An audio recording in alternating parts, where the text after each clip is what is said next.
Ladies and gentlemen, I am joined by a man who you may not be familiar with his face, but if you've ever followed Heelbook on Facebook or if you've ever seen the Heel trailers on YouTube, then you know this guy's work. And bit of a story with him lately with deciding to step away from Heelbook, which we're going to talk to him about. I'm here with Afonso Malheiro. Alfonso, welcome to World Wrestling Australia, mate. Thank you very much for the invitation, and thank you very much because of something we talked about just now, which is I completely fucked up our schedule because we have such a big time difference between us. I'm in Lisbon in Portugal, you're in Brisbane in Australia, which means about 12 hours, but I managed to turn it from 12 hours to 36. So for me, the podcast was going to be on Saturday, 11 a.m. For you, it was going to be on Sunday, 9 p.m., which means I would be on Earth, you'd be on Mars, but you were kind enough to do this on Saturday. So thank you very much, just for the invite, for being so cool with the schedule. Yeah, no, that's my pleasure. It's a privilege to have your attention and have an audience with you to ask you some of these questions, because you're obviously somebody that's been involved in wrestling to a pretty serious degree for quite a time. I mean, where were you at in your life when you started the Heelbook Facebook page, which is immensely successful? I think it has over 100,000 likes at current, somewhere in that vicinity. And what are some of your favorite memories from the early days of starting that page? Yeah, I think it topped out at about 120,000 before I took a hiatus, maybe 3 years ago. Now it's about 108, I think. I basically tripped into it. I was doing a postgraduate in digital marketing, and my teacher in social media was an ex-colleague of mine that I worked with in Ogilvy. If you've never heard of Ogilvy, it's one of the biggest biggest marketing agencies on the planet. So the guy that was teaching me this, he was very, very good at his job, and he taught me social media very, very well, and to the point that he motivated me to start my own project just to see if I could apply what he was teaching me. What did I think? I wanted to do something that wasn't being done so much, that wasn't a stale subject in social media. So what did I think about? Wrestling humor. You have wrestling memes, you have kayfabe news, you had a few others, but not too much. It wasn't like it is now, where everybody and their dog has a meme page. So what happened was, at this beginning of the project, which if you have a project on social media, it always starts very depressingly. 0 followers, 1 follower. Oh my God, I have 2 today. I just doubled my following. So you have to refine your content. You have to adapt your language, so to speak. And I started doing that for a year and a half. Suddenly, I just got good at it. And the followers just started climbing. People like kayfabe news, like wrestling memes, WWE memes. The original bunch just started sharing a lot of my memes, which helped me grow and grow. Mm-hmm. Suddenly, I just had a success on my hands. It just started as a test tube, and a few years later, it had its own merchandise, expanded from Facebook to Twitter to YouTube to its own website. It was a test tube that just went very well. It sounds like it was that sounds like it was a pretty unexpected, well, probably not so unexpected considering your knowledge that you had going in with social media, and it must have been pretty fulfilling to see that learning pay off in a real world kind of environment, especially in a way that's enjoyable in something that you're clearly interested in. That's a very good question and a very good point. We were talking about before we hit record that you feel very much at ease editing video. You have experience with that. Since I've been maybe 14, 15 years old, I'm 38 now, I've toyed a lot with creative writing, video editing. I studied comedy, especially comedy writing. And suddenly, what you just said was what happened to me. All these puzzle pieces came together in a way that was viable in the real world, which I shit you not, took me a few years just to understand that that was actually what was happening. Because I don't know what's your experience growing up. My mother is always tried to appeal to my sense of responsibility because she noticed very early on that I was very creative and that I wasn't very much into being like this corporate type. So when I finally started putting the pieces together in a more creative way, that was a big deal. Yeah. So, yeah, it's well, it was obviously pretty exciting getting, you know, some attention from some of the other pages, and like you say, there was a series of those pages early on that were the staples, and most of them are still around today, as until last week, as was yours as well. Yeah, yeah. So it was a pretty influential kind of platform. So when you decided to walk away from that, and you were pretty public about that, is that just from the exhaustion of covering wrestling, I guess in particular WWE, and a lot of the, I guess, chaos that's been happening there over the last 24 months? That's a big part of it.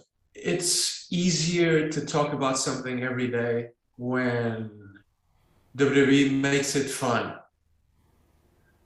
I can't remember the last time I had more than one WWE show. I had a streak of WWE shows that you could just feel they were so much fun and you just wanted to talk about it with your friends. You wanted to make jokes about it, make memes about it. I can't remember the last time I felt like that. I do realize that my bar is pretty high because I've had Heelbook for 10 years. I used to be a wrestling booker here in my hometown. Almost everything that you could do with wrestling, I've done. I've been a play-by-play, a color commentator, also here in Portugal. So my bar is pretty high. It's very difficult for, especially a show like WWE, which follows pretty much a cookie cutter mentality, to keep someone like me interested. I do realize I'm not the target audience. So that makes me a bit exhausted, just like you said. The other thing is, I work alone, which means that if I want to focus my attention, my energy on something else, it's very hard to do that with Heelbook still going at full speed. The most likely thing I'm going to be doing in the next few months is going all out in making my other career, which is training, teaching social media, making that work. And the reason I actually have a career in social media training is because of Heelbook. So it's not like the two aren't very much together. Yeah. When maybe I was 5 years in to Heelbook, the page showed up in best Facebook pages of the year ranking. And if I had any doubt that it was all going to come together, that was a moment that I knew this is something that can be very serious. And I just parlayed that into giving classes and even working at agencies. So I'll always be very happy that I had the opportunity. The community that was Heelbook was so positive, which if you know wrestling Twitter, you know, that doesn't really happen all that much. But yeah, I was super happy to be involved, but I just realized that all the good image that the good public image that the project had, if I just kept going, I was just getting less and less motivated to do it. I was just gonna turn Heelbook into cringe book. It was not going to work. Yeah, and I guess that's the thing as well. You don't want to cover something that you're not passionate about, because then it becomes a job and not a labor of love. But exactly. Was there a specific time, I guess, in the last few years where you knew that WWE had broken your heart one too many times? Because I can think of a specific week at the end of 2019 where we had Rollins versus The Fiend in Hell in a Cell. WWE 2K20 came out to rave reviews, and AEW Dynamite debuted, around about that. There's like a 3-week period. All these things happened in the time space of that. For me, was like such a swinging, momentum swing towards like, I don't know if I can do this anymore, kind of thing. Yeah, So, yeah. was there a moment for you like that? It's just a big, what do you call it? It's like this relationship that you've been in it too long, and there's the straw that breaks the camel's back.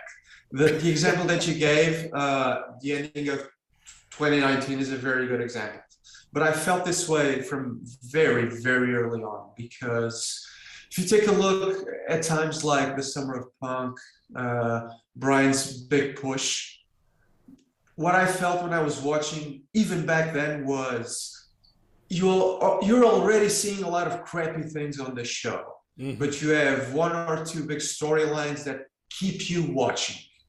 Which, if you want to go back even further, that isn't all that dissimilar from the Attitude Era, because you have 1, 2, 3 big storylines that work, that make sense, that keep you talking, that are very, very engaging. Austin's storyline, Rock's storyline, Foley, DX, things like this. But if you move away from this and you get into the storylines where it's more Vince Russo, less Pat Patterson, you see porn stars getting their dick chopped off, incest angles, things like this. So it's nothing new. The difference between the Attitude Era and 2012 and even now is that you will always have Reigns versus Lesnar. But yes, it's how much we're getting beat up in the peripheral storylines. And you add that up with what you just mentioned, which is when you get to the big opportunities, the big blow-offs, the big payoffs, you have to deliver. The Attitude Era always delivered. Even when they didn't want to finish up a feud, it was shocking enough, it was surprising enough that it kept going. I remember the first big feud Austin had as champion was Vince McMahon put Mick Foley in front of him. The first big pay-per-view finish, which was April 98, I think it wasn't called Backlash back then. I think it was Unforgiven. I think the first one was Unforgiven. So he hits Vince with a chair outside. He puts Foley back in the ring, gives him the stunner. The ref is out, so Austin just pins him with his own hand and celebrates. It's like, fuck it. But there's a big pop just the same way. His music starts, the pay-per-view ends. It works because he's the rebel. He doesn't give a shit, and you just saw him give Vince a chair shot. So you have enough where you feel the storyline progresses, even though it hasn't paid off. Yeah. It works. What doesn't work is what you just mentioned a while ago, which is to end a Hell in a Cell match with a DQ. You've basically completely inverted the viewer's expectations.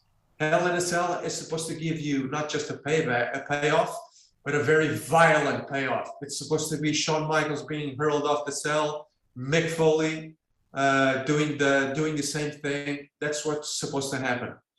Not a DQ. A DQ is the epitome of what WWE has been doing for a few years now, in my opinion, which is, it just gives you that sense in your head, which is, they're telling me to go fuck myself.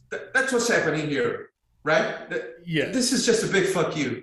Yeah, it's actually quite impressive how you're right, how inverted their attempt to entertain the fans was in that. There was a lot of stuff happening around that time in particular that was head scratchers. But you're right, you can go back to 2006 to look for, these moments where you're ready for something and then you just don't get the payoff. The Edge cashing in Money in the Bank and then losing the title 2 weeks later comes to mind. Like, it was a thing where I'm not that big a fan of Edge, but as a fan and somebody who's watching the story, it was just such a such a letdown kind of moment. And those moments have built up over the years, and they're just getting a lot more frequent and a lot more Yeah, blatant as well. So very true. Let's look at this with an example. Can you tell me a few of your favorite TV shows? favorite TV shows: The Boys. You probably see Homelander back there, and Yeah. let's go with I don't know. Ozark is pretty good. Okay, I've watched Ozark, but The Boys, I'm pretty much up to speed. I love the show as well. Imagine, let's see, one of the big storylines. Imagine that Homelander. You remember that scene where he has this vision in his head that he kills the entire audience? Yes. Everyone that's watching his speech. Imagine that happens for real. But in the next episode, he just turns babyface. Yes. For real. Yeah. Yeah. 100%. I totally get what you're saying. Like, there's no... things just turn on a dime with no sort of anticipation or anything like that. It seems to be more of a move of convenience these days rather than exactly deliberation. So exactly, it's marketing. It's not storytelling. What this means is that if you consistently put marketing ahead of storytelling, I don't care how low your bar is as a fan, you need logic in the story you're being told. So you can maybe handle one fuck you, maybe two, but it's just a matter of time. So, and this might even, I guess, sort of help solidify exactly what you were saying before about why you stepped away from Heelbook, but what incentive is there from WWE to be creative or put on good TV shows other than the None. Inevitable renewing of the TV contracts? Outside of that, few month period, there's really not a great deal of incentive for them to deliver any level of product. None. They're benefiting very much from the change of the television business model because they make tons of money from long-term television deals, and they make a lot of money from sponsors and from big events, Saudi Arabia being the chief example. They aren't tied as they were in the late 90s, early 2000s, maybe even late 2000s, to how good their weekly ratings are. Which means there's no consequence, there's no immediate consequence for bad television. Yeah. They don't have any motivation. The only thing that could maybe happen is if AEW consistently takes viewers away from them, which at least for now hasn't been happening. What's been happening, I think, and I haven't studied this at length, so if I'm wrong, I'm wrong. I can totally see myself being wrong, but the idea that I have in my head is they aren't stealing WWE's viewers. They are getting viewers that wrestling lost back into wrestling. Yeah, I agree. That's exactly where AEW's audience has come from, is people that were kind of on the periphery of wrestling that are like, oh, all right, maybe I'll give this one a look. But I have one other question about WWE. Then we'll move on to some more interesting and joyous topics. So, you mentioned before that that you've promoted for a promotion in Portugal. That's Portugal Wrestling. So obviously with Wrestling Portugal, yeah. Wrestling up. I've written Portugal Wrestling Portugal. I didn't know which way to go. So obviously things might be a bit slow at the moment with COVID. Australia's just had our first international acts announced coming out in June. So we've got Matt Cardona, Taya Valkyrie, Toni Storm, I think, is popping home probably to see her family and doing some like wrestling schools. And Jonah, like Bronson Reed, he's coming back for some matches as well. Nice. We're finally getting some people in. But my question is, when you're booking, do you use the same tactics that you would use on SmackDown versus Raw 2007 when you're putting together your rivalries and things like that? You want to create every idea you want to put before the ending will be used to set up exactly the ending you want. Yeah. So that's what I try to do. You figure out who you want as your rivals, and how you want it to end. So you know very early on who you want to win the feud and how. Everything from there on out is about getting there. That's it. You try to think about how you want this feud to start. What's your, if you wanted to use writing language, what's your inciting event? Are they going to bump into each other after a match? Are they going to be involved in a tag team match and somebody's going to cheat, which is going to start an individual feud? How do you want it to start? And then usually the third big thing that has to happen in a feud is, when is it going to turn real personal? When is it going to turn real violent? When are the stakes going to be upped? You get these three things, everything else is kind of easy. But we did try to book as long-term as possible. We booked, there were house shows, but there were a mix of house shows with a TV series, because we had seasons of 6 shows. We started in October and we wrapped it up in June, July. So in June, July, it was like a WrestleMania type event. Mm-hmm. WrestleMania with 150, 160 people, as much as that's possible. So that was the payoff show. Almost every feud paid off in the final show. Yeah, it was as long term as you could get it. That must be nice having that kind of structure as well. It makes me think of Lucha Underground with the season finales and stuff like that. Yes. Ironically, the name of the payoff show, the last show, was we called our seasons. They were called Battle, just Battle. Right. The last show was either the final battle. ROH will come calling at any moment now. And the final season, which was the third, we just called it the last battle. Very original. It sounds a little better in Portuguese.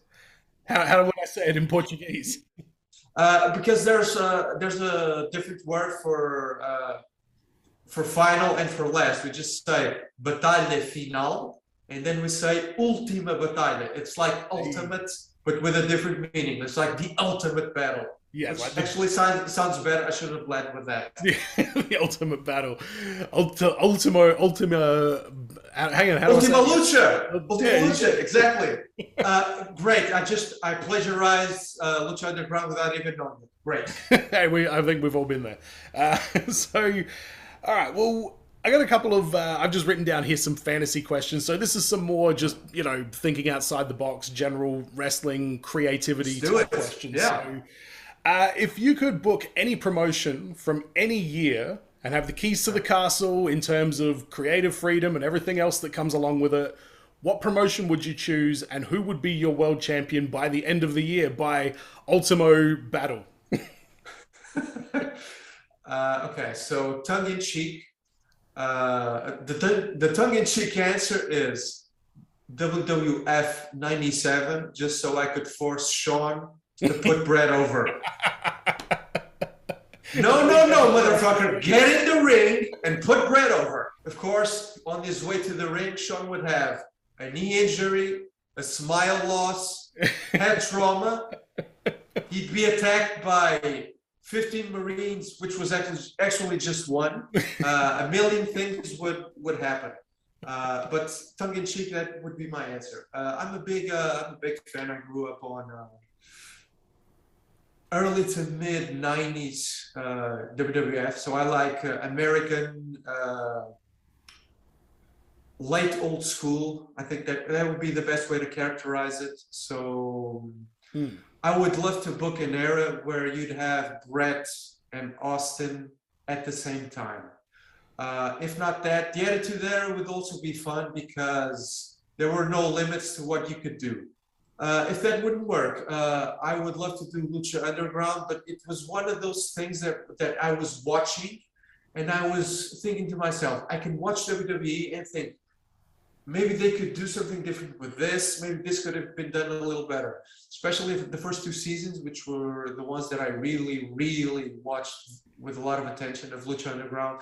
I was looking at it and I was like, I really can't think how I would make this better. So this is the kind of show that I watch to learn not the kind of show that I watch to just do some armchair quarterbacking.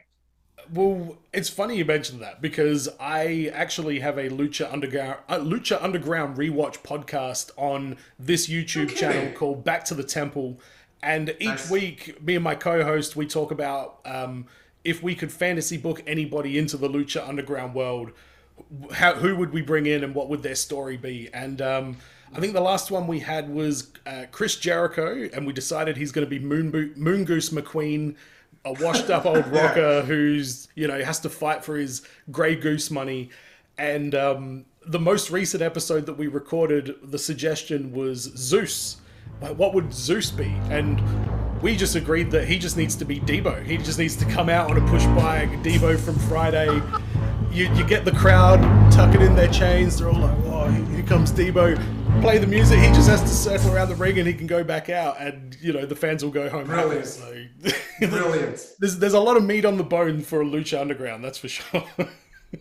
That's amazing. I was so sad to see that they wrapped it up. But the good thing is, it's what we see with WWE, which is if you just keep going and keep going and keep going, it's only a matter of time before you have creative burnout. So in that sense, it's good that it was 4 seasons. Yes, I agree. I'm a massive fan of Lucha Underground. I don't know if you can see him back there, but I've got Penta, Luchasaurus, Santos Escobar, Io Shirai. I can see Penta, yeah. And it's actually I think he was my favorite character of Lucha Underground. It was so well done. You get a bit of mysticism, but he's 100% serious. You immediately believe that this guy is crazy enough that he will break your arm if you let him. It's absolutely perfect in that sense. And this is the part where I bitch and complain. I wish that's what he did in All Elite, because it's just I told you a little while ago that I'm a big fan of American old school wrestling. Even though Lucha Underground isn't American old school wrestling, you still have the logic and you still have the seriousness of, if somebody gets injured, it's serious. This is my big gripe with All Elite, because if a guy gets hammered with a destroyer, a Spanish fly, and a cradle pile driver, he can win in the next 30 seconds with a schoolboy. Yes. Or he can just get up with Japanese style fighting spirit. It's like C4, cradle pile driver, destroyer. No, sorry. No, you lost me. I know we're obviously talking about something that is subjective, but it's something I would love to see. It's the old Penta.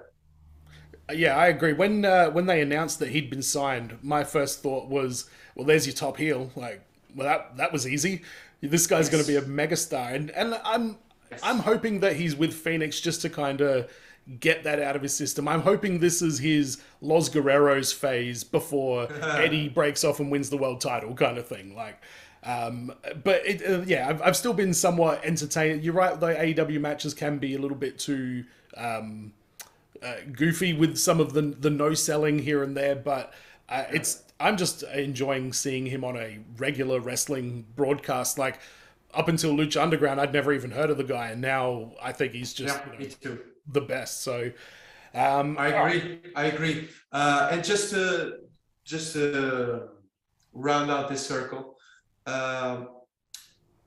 obviously I just put down AEW a little bit, but let me tell you, it's way more interesting than watching WWE. And one thing that I feel, and again, my bar is probably higher than most of the target audience, is that if you watch Dynamite, if you watch a pay-per-view, you feel like they're putting in maximum effort, to quote Deadpool. You watch WWE, you feel like they're going 20%, which sometimes in wrestling, it's not a stupid thing to do. Yeah. You don't want to go 100% ever, which is one of the best ideas that carries through old school American wrestling, which is never go 100%, which leaves you room to always surprise people when you need them, when you need to. This is the problem with indie wrestling. If you always go 100%, you don't have anything else to do. You will reach a point where people can't be surprised, because you've already seen it. There's no extra gear. The one thing I will say is you see a level of effort that you don't see WWE do, and you see a level of originality that you don't see in WWE.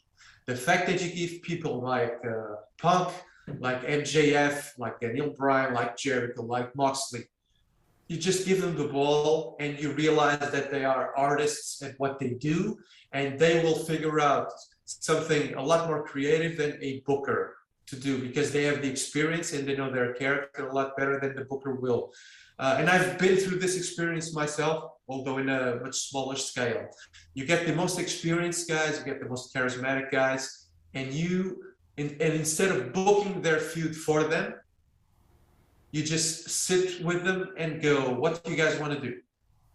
And they figure it out, and you're just a spectator, and you're just trying to figure out from everything they have mapped out, what can you do to just touch up their feud a little bit. And I think that's what Tony Khan is doing that really is making a difference now. You see the feud between Punk and MJF, and that cannot have come out from the mind of a booker.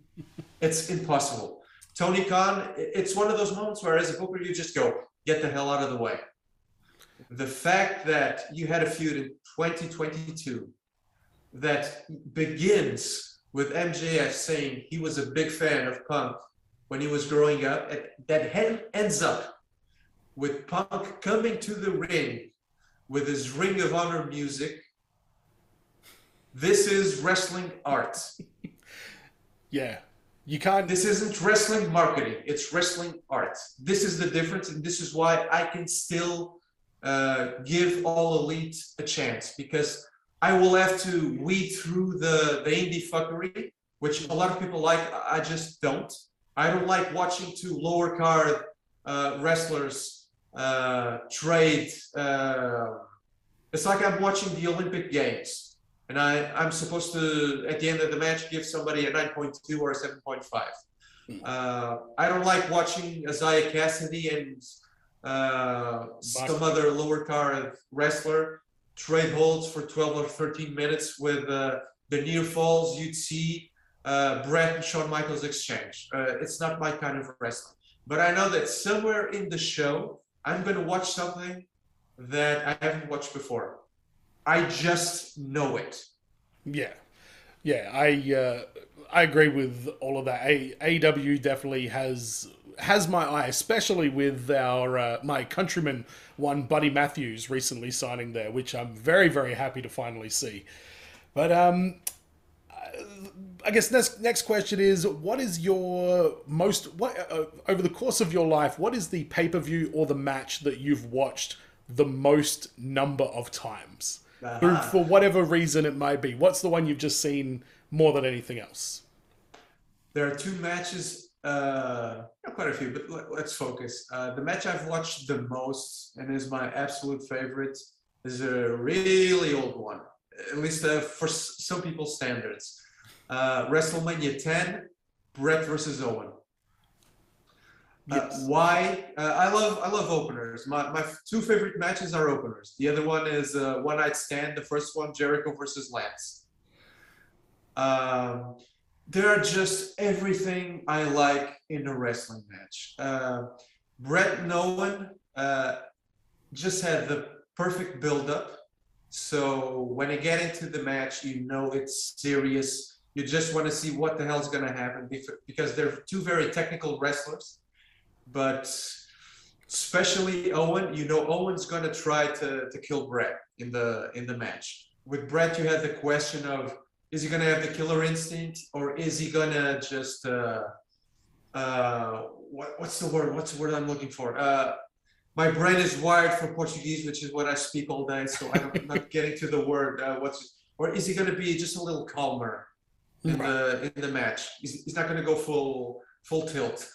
And then you just see they're exchanging wrist locks, hammer locks, and in one exchange, Owen just reverses, grabs his arm, and just pulls his hair back, and then just takes the sole of his shoe and just grazes it in Bret's forehead. And you could just hear Jerry Lawler in the comments just going, "And the hair and foot in the face, ha ha ha."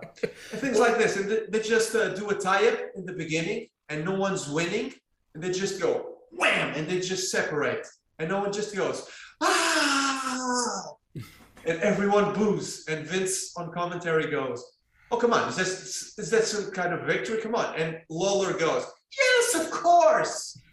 And it's like, if you haven't watched the match and you like that kind of wrestling, to me, it just has everything. And you reach the finish, and you just go, "Holy shit, Owen did it."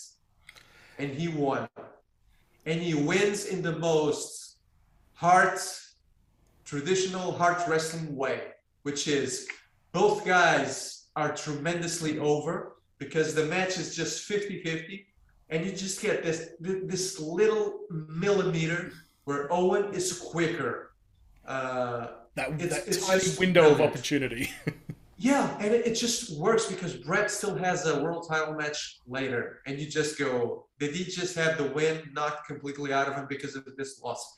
It just works. I love that match. So have you seen that match more times just because as an adult you've gone and sorted out, or was that something that you owned as a child, or was that your local VHS rental store that was always out to you? Or yeah, my father had Sky when I was a kid, which was pretty rare here in Portugal. So I was able to record WrestleMania 10. So I just watched it whenever I liked. I probably watched it a bit because it brings you back to childhood, to watch your favorite childhood match. No question. I do think it still holds up, regardless of if I watched it for the first time when I was, what was I? This was 94. I was 11 years old. You get the double whammy. It brings you back to childhood, and you watch a great match. Yeah, I'd say probably for me that one would end up, the match I've just watched the most number of times would be Ray versus Eddie from Halloween Havoc, just because that went on YouTube a couple of years ago, and I was like, oh, awesome! I can watch it on YouTube now. You really like Lucha? Yes. Yeah. Rey Mysterio was the wrestler that I remember seeing the first time and saying, all right, what's going on here? Like, that guy is friggin' awesome. And that's what sort of, I knew who Hogan was at that time, but seeing Ray, I was like, all right, this is something else now. So I got a huge appreciation for Ray and Lucha Libre in general. I just find it fascinating and very, very interesting. I love that Ray is the perfect combination of Lucha Libre athleticism with old school psychology. Yeah. Because he never goes too far. Yeah. And I love Ray as well. Yeah. People say he's slowed down, but that's because he doesn't want to be retired and in a wheelchair. Like, of course he's slowed down. What is he now? Maybe 47, 48? I don't know. And you're right, though. Because he's got that old school mentality, though. He can still throw his weight around in the way that makes everything look believable and authentic. So, yeah, he's an absolute legend. I love Rey Mysterio. Fellas, what is going on? It is the Loose Ledge, Adam Brooks here, and you are watching World Wrestling Australia. I love that name. Australia. Your favourite and least favourite wrestlers of all time. If you had to give it the top and the very bottom. This could be just somebody you don't like not as an individual, but like just the character, or there may be an incident that occurred that has led to this hatred. Yeah. My all-time favorite is Bret, followed closely by Austin. If I had to go with a guy that I don't really like, I can appreciate a few of the matches he's in, but I really, really don't like is Goldberg. The reason I don't like Goldberg is, well, I think the conversation we've had so far kind of sets up this part of the conversation.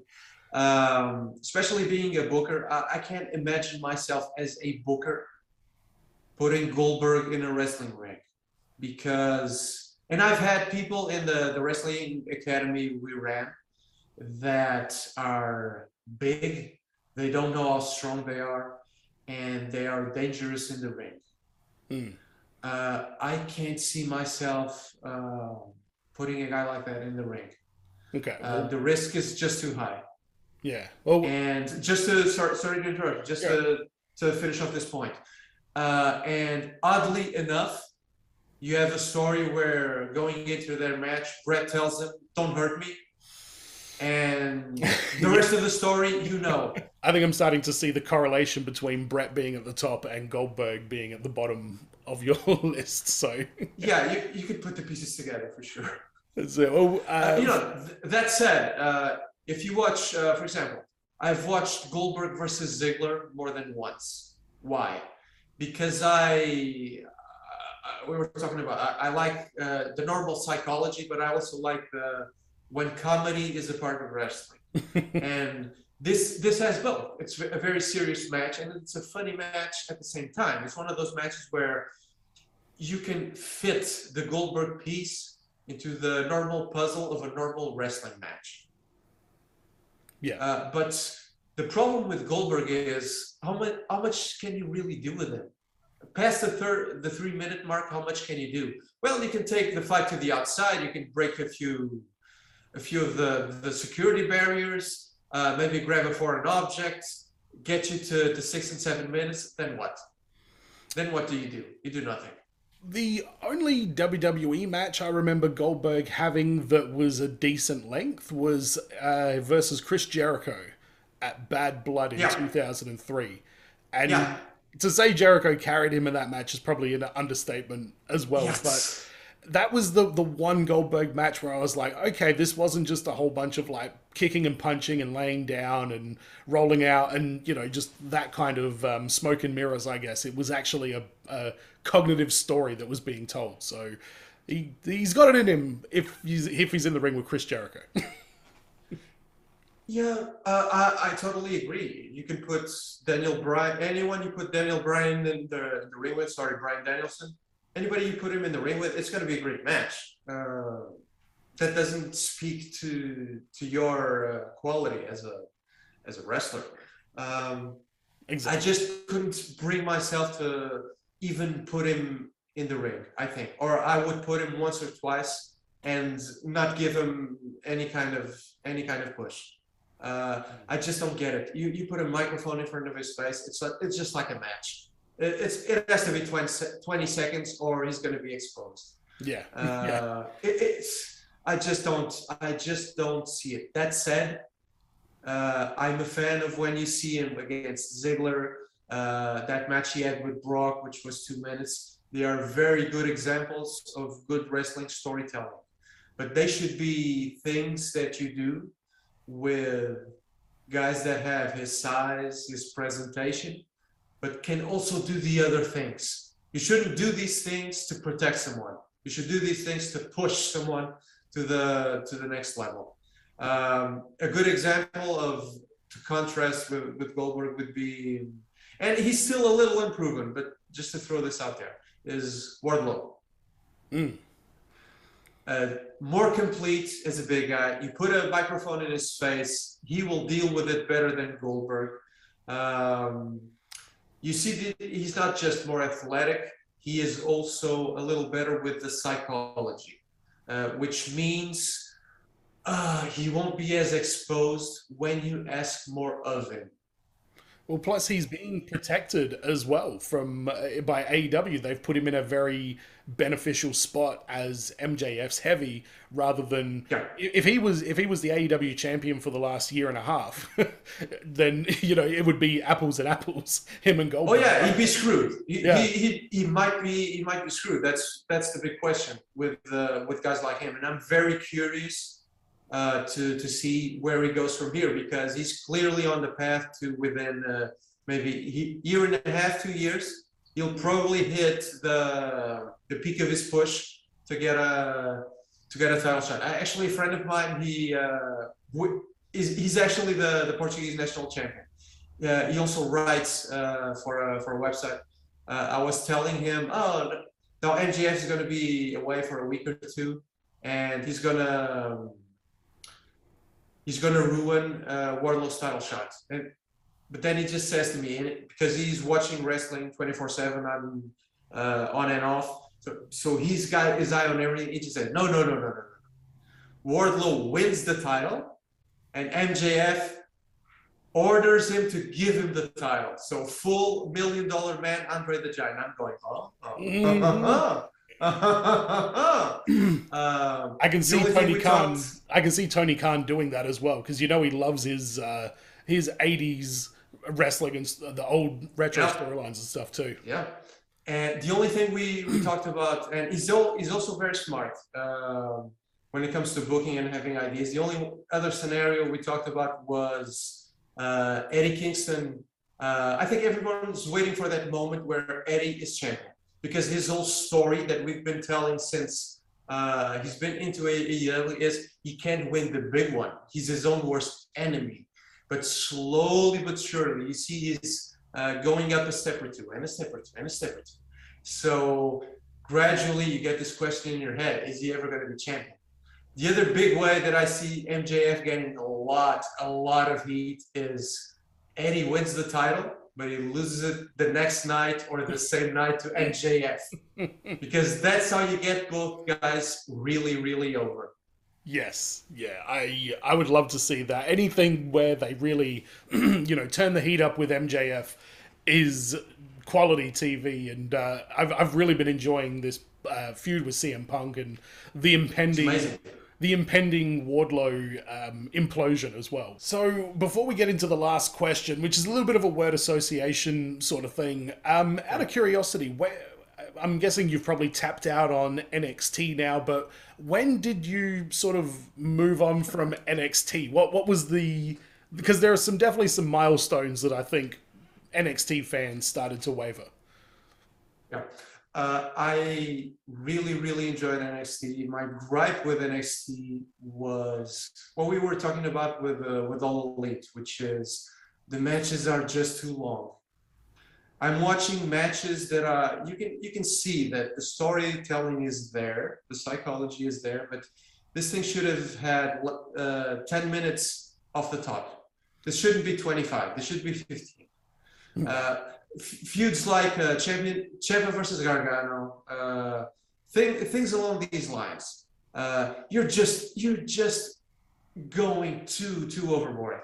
So you're talking about the takeover main events, so this is probably going back a couple of years where Adam Cole, Johnny Gargano, we were getting a lot of that kind of thing. Yeah. My favorite time in NXT, which is when I really, really try to watch every takeover, would be when the takeover Brooklyn started. When you had Bayley versus Sasha, Balor was champion. You had that show where Liger came on board. These were the best shows at the time, for sure. You had very good openers. You had things like Tyler Breeze versus Jushin Thunder Liger.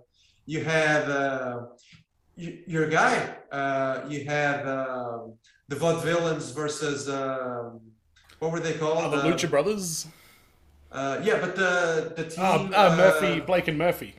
Blake and Murphys. Yeah, thank you. When they had Alexa with them, and they brought in Blue Pants. Things like this. This is my favorite type of wrestling.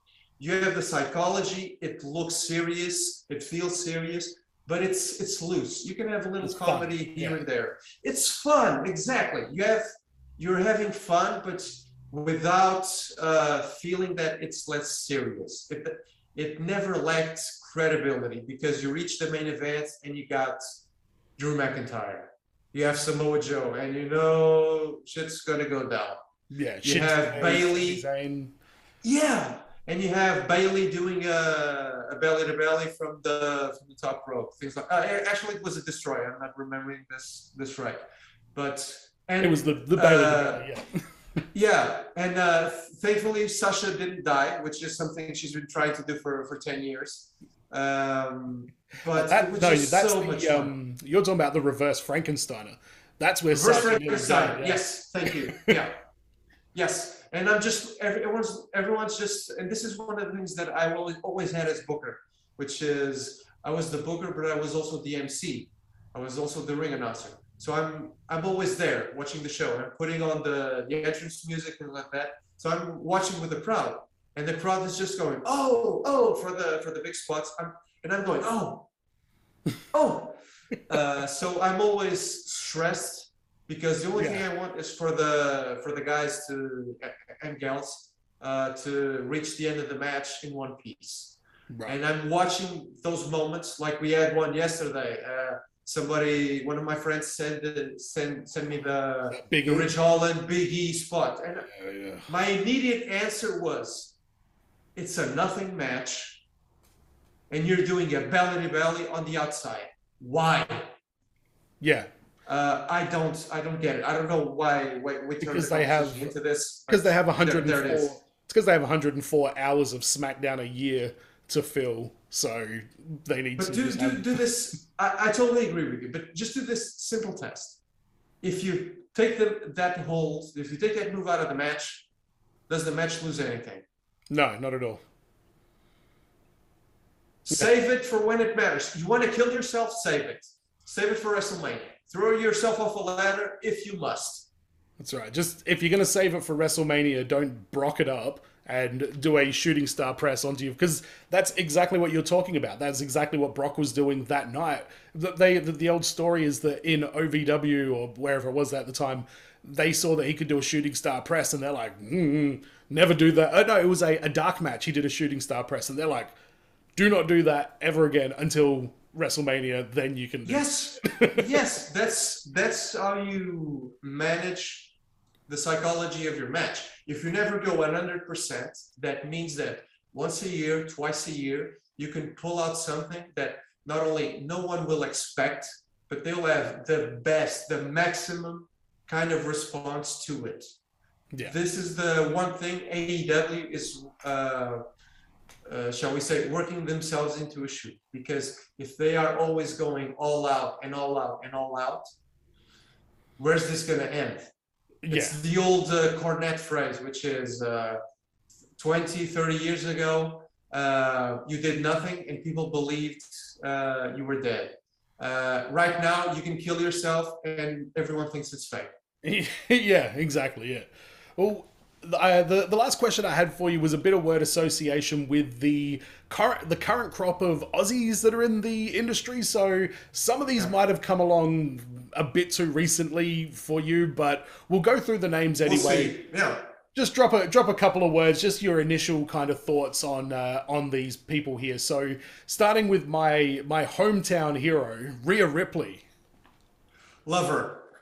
Amazing. It's one of those, if I were booking in the big leagues, she would be my number one, number two, easily. Great presentation, knows how to tell a story. I wish they would let her run more with her promos just to see what's inside her own head and see where she can go, because she's the last promos I watched that she did, she's just so heavily scripted. I'm just cringing all over the place. It's like I'm watching a car accident in front of me. It's like, ooh.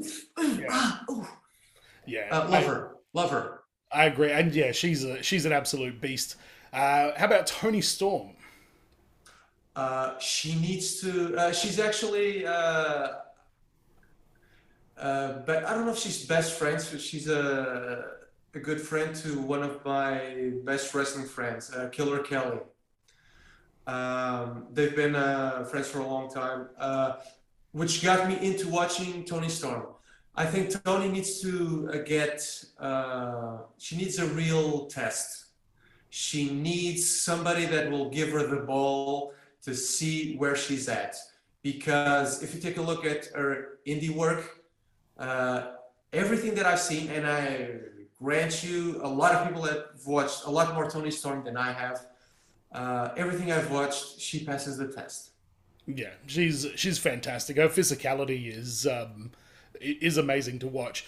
Buddy Matthews, the new AEW signee. Yeah, I'm a little scared for him because All Elite has way too many good people at the same time. Yeah.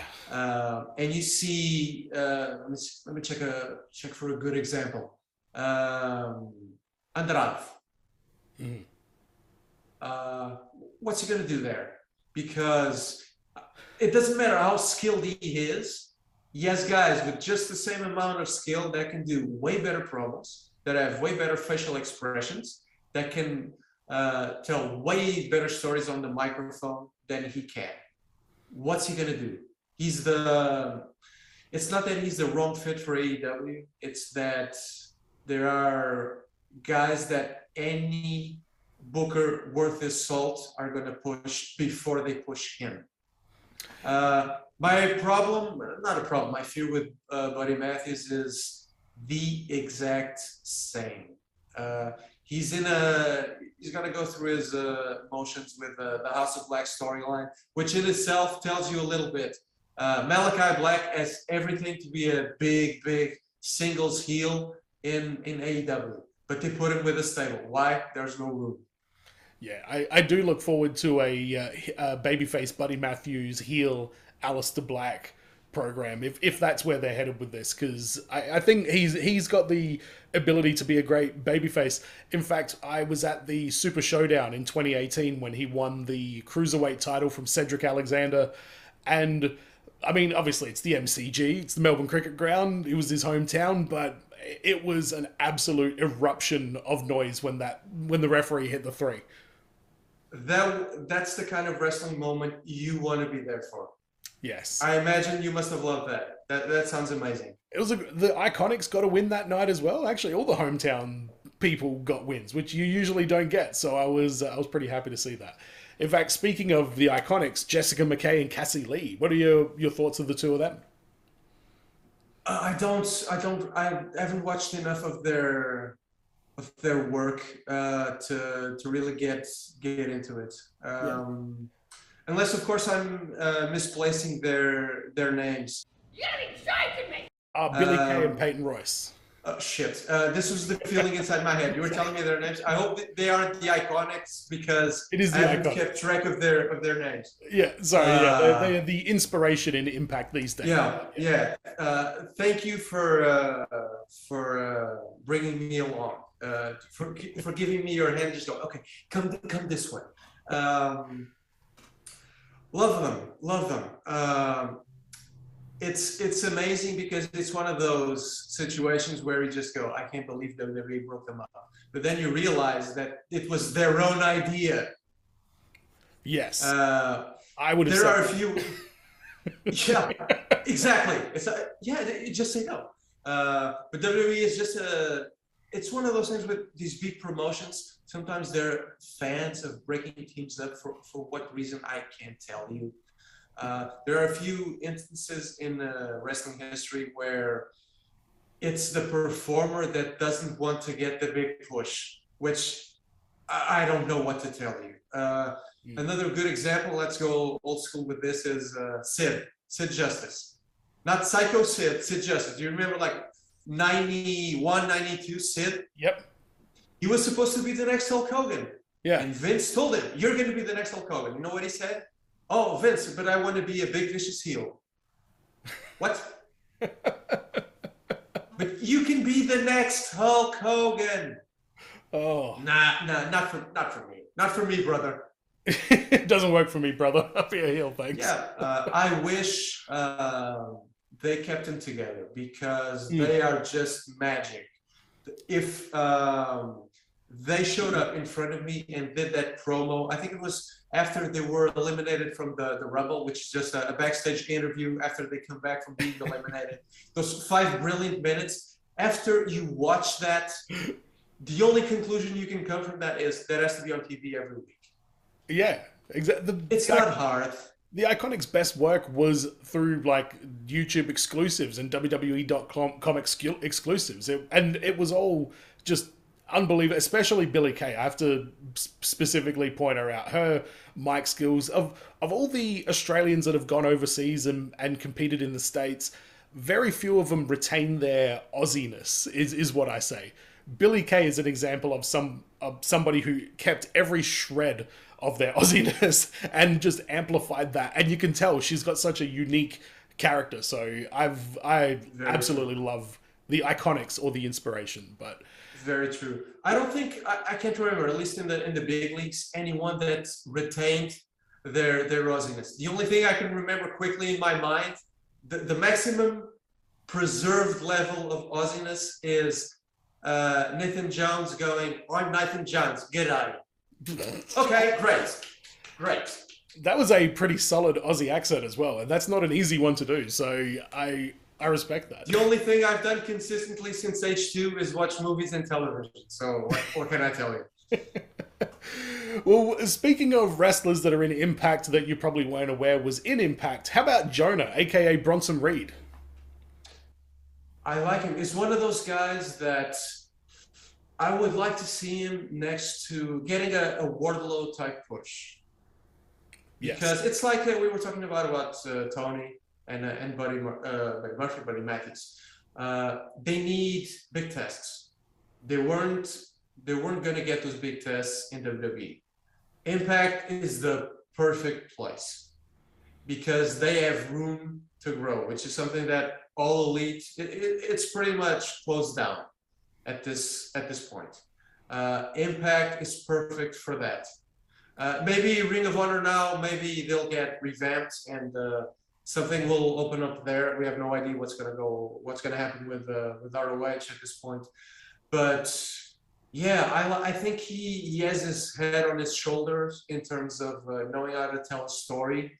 But I would need to see more. There's always a difference between what you can do in the mid card and what you can do when you're put in the hot seat and when you're the last match or when you have a big pay-per-view payoff to do.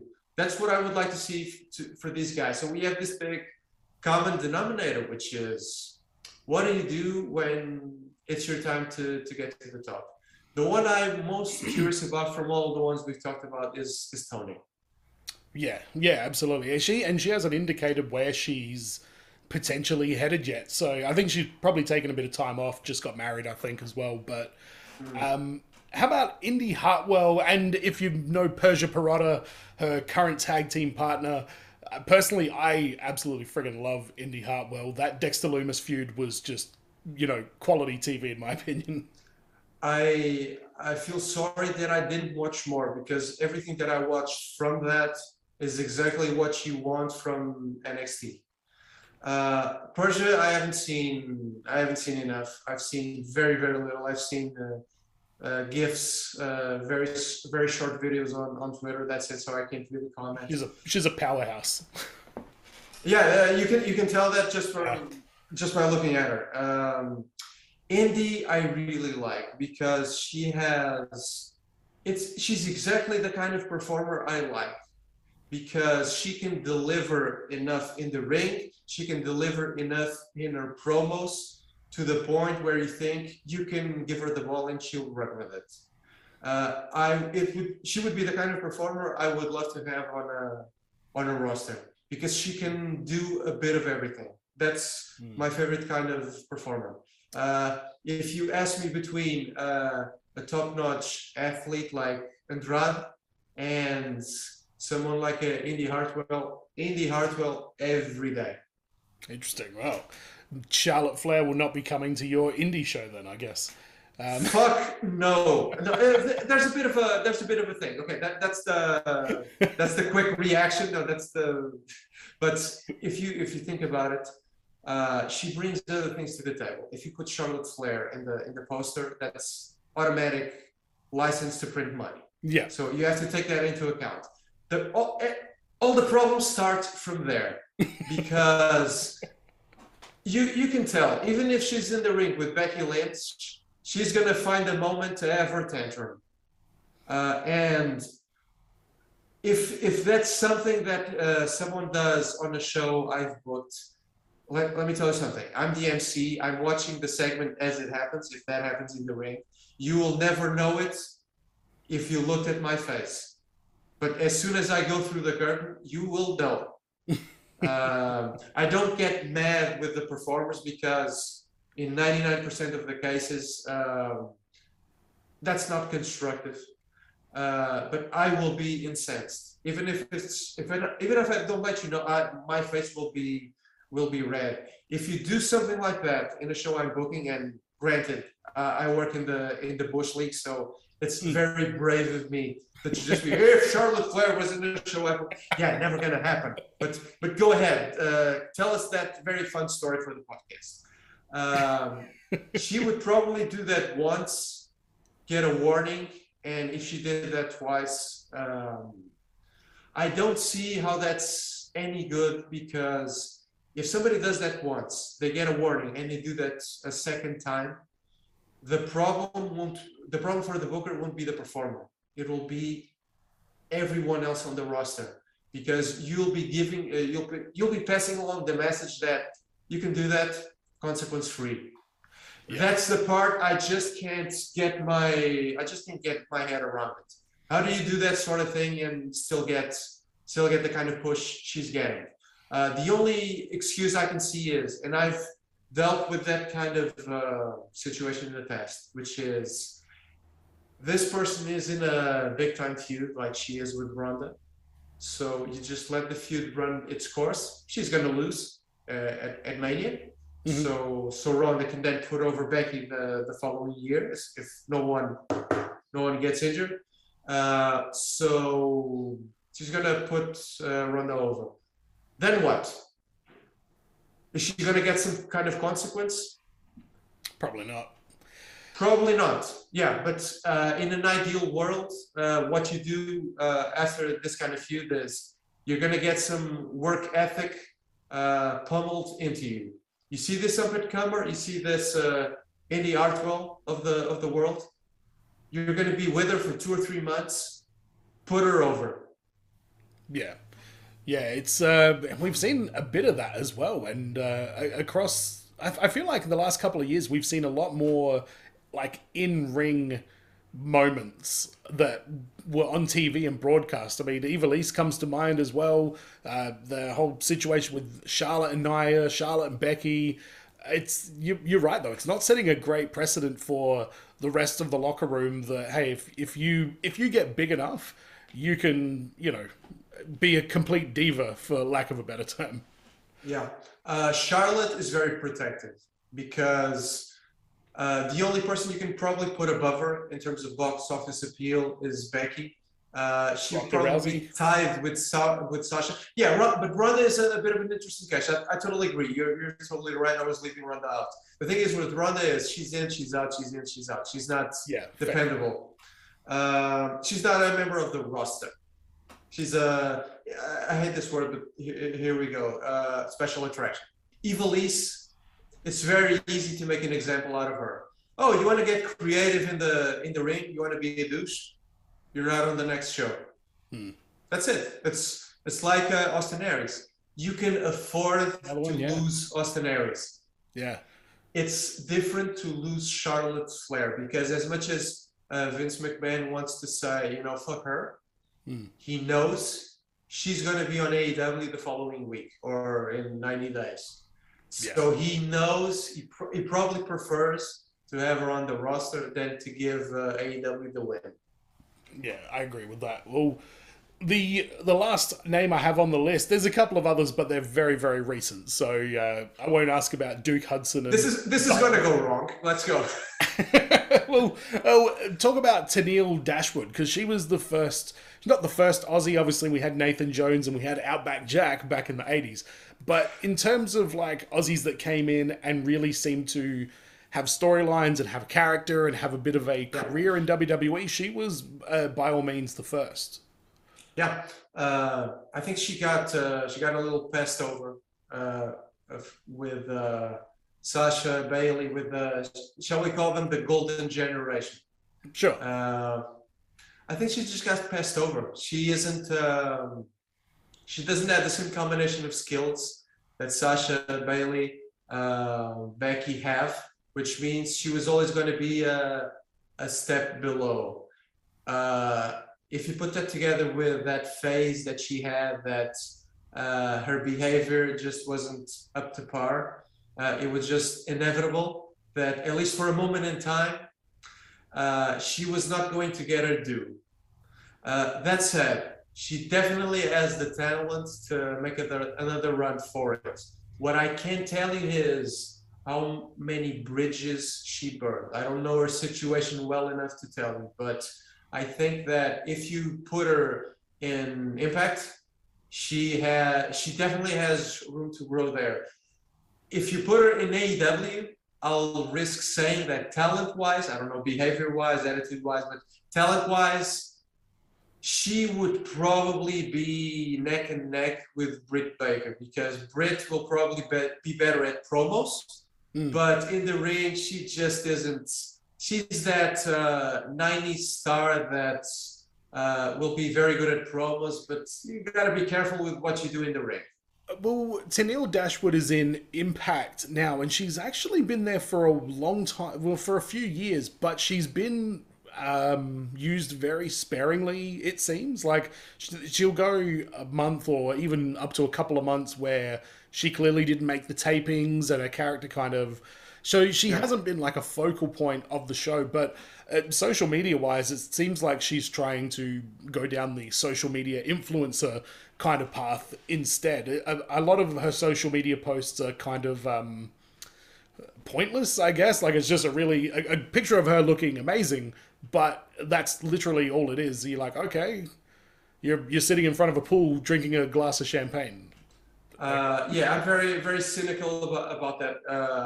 As I told you, I'm a social media trainer, so I just tell my students in a very cynical way, try not to exchange photos of your ass for likes, which is what a lot of influencers, especially female influencers, do. There's a market for that, and it is what it is. I'm just not a fan. Yeah, it's been a bit of an interesting ride for her, but yeah, she definitely had a moment where it looked like she had an opportunity, but that was just before the Divas Revolution happened, and then everything just got turned upside down, and she just got lost in the shuffle, which is, it happens. Yeah, and you remind me of something, which is one of the big questions you get as booker is, why is this guy champion and not that guy, not that guy, not that guy?